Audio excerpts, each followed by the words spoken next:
Security analysts say with organised crime on the rise, vigilante organisations growing and communities mobilising to keep themselves safe, South Africa is at a very scary point in the country's history when it comes to policing.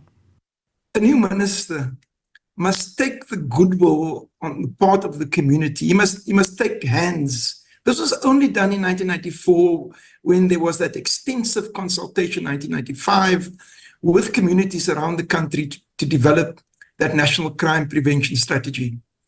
And I think that was a fantastic moment in our country's history where the minister played the role of helping communities shape a policy for policing for the future.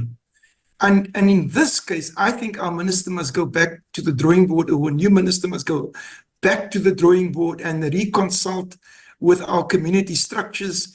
The Institute for Security Studies hosted a panel discussion looking at this very issue, saying the public is frustrated by the service they are receiving from the SABC.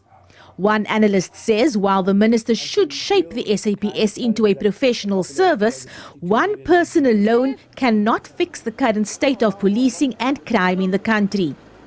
Crime is a consequence of a whole range of challenges our society faces, historical challenges and current challenges, and that we can't expect one agency, one organization called the South African Police Service, which will never have enough resources. We're never going to get enough police officers to have a bobby on the beat on every corner and to deal with the kinds of challenges that a population of over 62 million people present.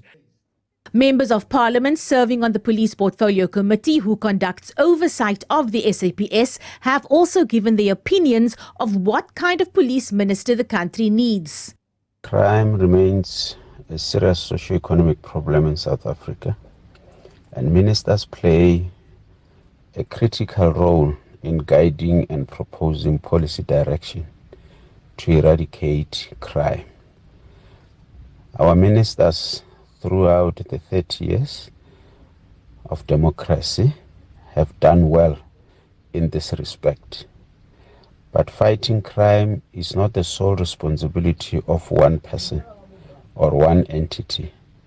It requires a functional criminal justice system to be effective.